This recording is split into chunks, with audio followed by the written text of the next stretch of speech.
Bhojpuri superstar Pawan Singh एक कार्यक्रम के दौरान अंजलि राघव के साथ कुछ हरकत करते दिखाई दिए, जिसके बाद उन्होंने माफ़ी मांगी।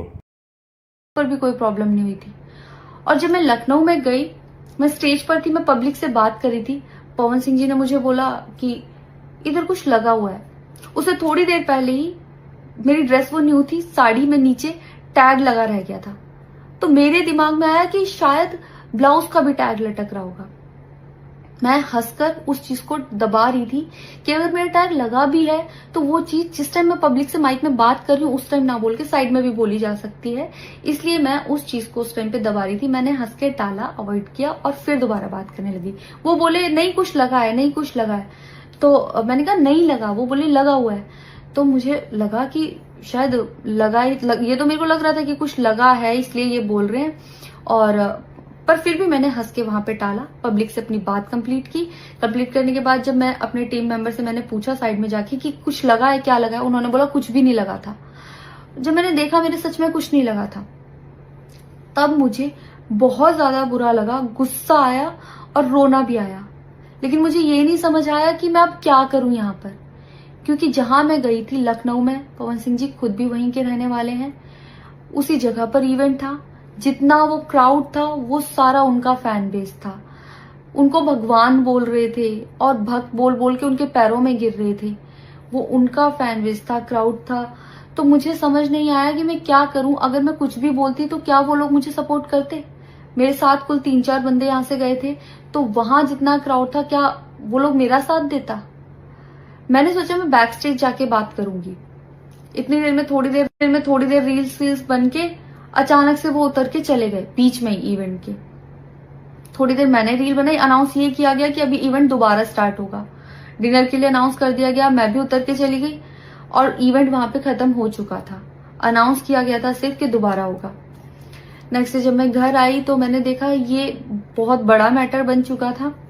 मैंने उन लोगों से कांटेक्ट करने की कोशिश की, किसी ने मेरा फोन पिक नहीं किया, ना ही उन लोगों ने फोन करके मुझसे हालचाल पूछा कि परेशान हो या कुछ भी, नहीं, कोई हालचाल नहीं लिया। मैं पोस्ट करना चाहती थी, जो लोग लिख रहे थे कि मजे आए या हंस रही है, मैं रिप्लाई में पोस्ट करना चाहती थी। मेरे को किसी का कॉल आया था कि पवन सिंह की पीआर टीम बहुत स्ट्रांग है और कुछ भी ऐसा वैसा मत लिखना और ना पोस्ट करना, क्योंकि वो लोग अगर कुछ लिखेंगे ना बहुत कुछ उल्टा लिख देंगे तुम्हारे लिए और बहुत कुछ कहेंगे और बहुत बड़ा मैटर बन जाएगा। अभी जितना परेशान हो उससे ज्यादा परेशान हो जाओगी, तो छोड़ो। मैंने ये सोच के इस चीज को अवॉइड किया। मुझे लगा 1-2 दिन में मैटर थोड़ा ठंडा हो जाएगा, कोई बात नहीं। मैंने कहा पर्सनली कभी बात करूंगी इस बारे में इनसे। लेकिन बढ़ता जा रहा है, ऊपर से ना उनकी तरफ से कोई रिप्लाई मिला और मुझे नहीं पता कि ऐसे में मुझे क्या करना चाहिए था और क्या करना चाहिए। आप लोग मुझे बताओ, मुझे ऐसे में क्या करना चाहिए। मैं बिल्कुल भी सपोर्ट नहीं करती कि हाँ ये चीज नॉर्मल है या इसको नॉर्मल समझूं। किसी भी लड़की को उसके बिना परमिशन के टच करना ही पहली बात बहुत गलत है, और फिर इस तरीके से टच करना तो हद से ज्यादा गलत है। यही सेम चीज अगर हरियाणा में हुई होती ना तो मुझे जवाब देने की जरूरत नहीं पड़ती। यहाँ की पब्लिक अपने आप जवाब दे देती, यहाँ की ऑडियंस फुल सपोर्ट करती और जवाब देती। लेकिन मैं उनकी जगह पर थी, वो यहाँ पे नहीं थे।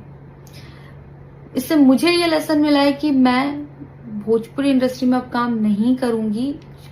आर्टिस्ट हूं तो नई नई चीजें ट्राई करने का मन करता है कि ये भी ट्राई करूं, ये भी ट्राई करूं, ये भी ट्राई करूं। कुछ भी अलग सा आता है तो करने का मन करता है कि कुछ अलग होगा, कुछ नया ट्राई करती हूँ। और वो भी पवन सिंह जैसे सीनियर आर्टिस्ट के साथ कोलैबोरेशन थी तो हुआ कि हाँ कर लेती हूँ।